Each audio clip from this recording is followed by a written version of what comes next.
With so many great Sencha teas out there, it's difficult to decide which one to start with. In this video, we're going to be comparing our two most popular Sencha teas to see which one is better. We'll also talk a bit about what makes Fukamushi Sencha teas different from normal Sencha teas. Let's get started. Okay, so today we're going to be looking at the Murasaki Sencha, and I thought what better way to explore this tea than by comparing it to the Sencha Yamaga no Sato.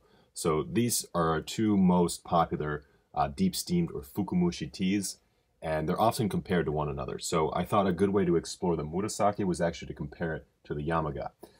So what I have prepared here is, this right here is a dish of the Murasaki, so we can look at the leaves while the teas are brewing. And here I have the Murasaki, 5 grams, and here I have 5 grams of the Yamaga no Sato. So we're going to just start by brewing these two teas. They use a similar brewing parameters, so I'm going to be using 150 degrees Fahrenheit water, 5 grams of leaves, about 150 milliliters.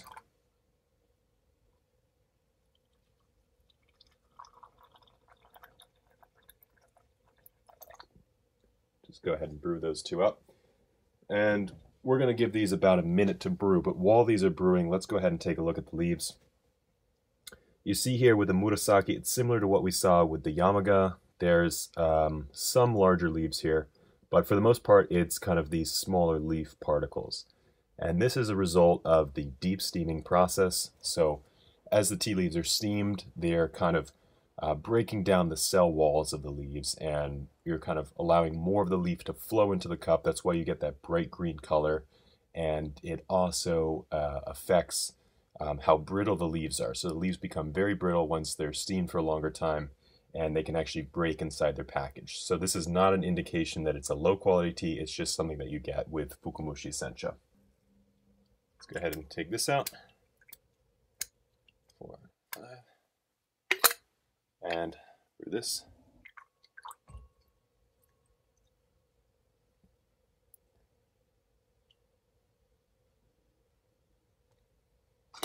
Okay, so here we have the two different teas. They're very similar in their color. I would say that the Yamaga is actually a tiny bit greener, if I had to guess, but they're both definitely on the greener side, the greenish yellow side.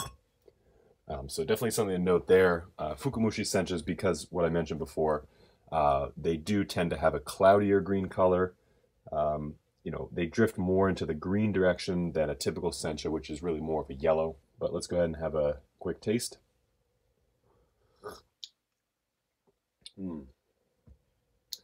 Very interesting. I don't want to say anything until I taste this one.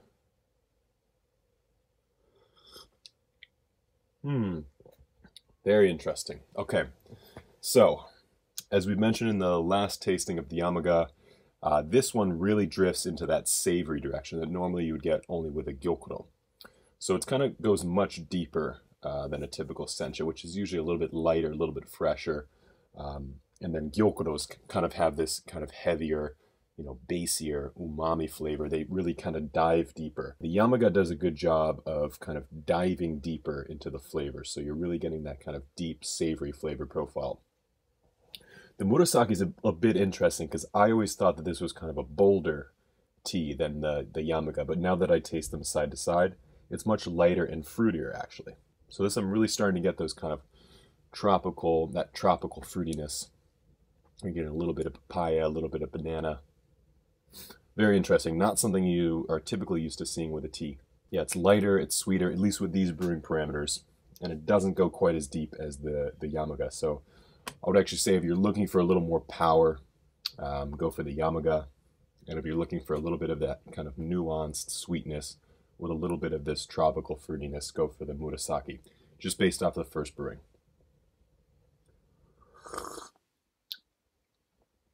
Yeah. Yamaga is definitely taking on more of that steamed vegetable flavor as well. I don't see it quite as much with the Murasaki, and you can actually kind of see it in the flavor. You would guess that this one would be a little bit more steamed vegetable. Actually, now that I'm getting a little bit of a warmer sweetness, it's almost like a sweet corn, kind of like cooked corn almost.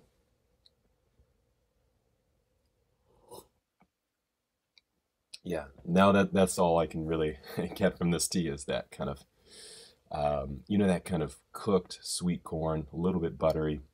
Very nice, actually.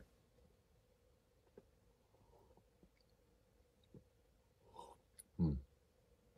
Yeah, so this one's much sweeter. This one's much more savory.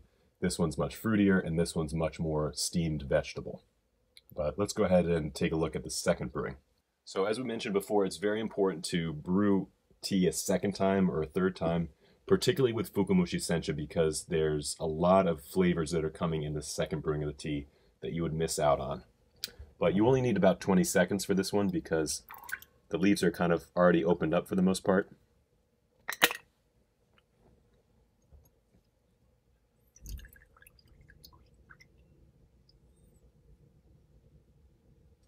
And then this is also another additional benefit of brewing the tea a second time. You really get this intense green color, this beautiful jade green color.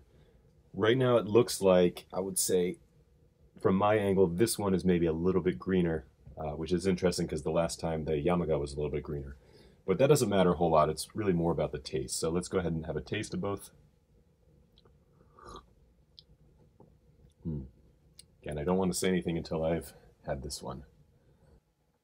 Very interesting. This one, the Yamaga is starting to lean way more into these kind of steamed vegetable flavors, which is what I noticed in the last tasting. You kind of lose whatever sweetness it had, and really kind of, it's diving more into that slightly astringent, but steamed vegetable flavors, and it's losing its sweetness, it's losing its umami flavor. With this one, I'm noticing more minerality. Yes, so this one has more minerality in the second brewing. Still a little bit of that fruitiness, less of the sweetness, obviously. That's kind of consistent across most Japanese green teas, I would say. They get less sweet with the second brewing. And I would say that, yeah, it still has that fruitiness, more minerality, still full-bodied flavor, really round, kind of well-balanced, full-bodied flavor. So anyways, thank you all so much for tuning into this tasting. I hope you enjoyed it. I hope you don't mind that I use this as an opportunity to compare these two teas. I think it's a really good way to understand a tea is actually by comparing it to another one. So you have that baseline. And these two teas are both great ones, both very popular. You can pick them both up on our website, neoteas.com. I would say overall, if you're looking for something a little more powerful, maybe if you're a fan of gyokuro teas and you're kind of looking to replicate that strong flavor in a sencha, go for the Yamaga. If you kind of like a little bit more nuance, a little bit more of this fruity flavor, go for the Murasaki. But whichever one you end up choosing, I hope you really enjoy it, and let us know if you have any questions about Fukamushi Sencha or green tea in general. So thank you all so much for tuning in, and we'll see you next time.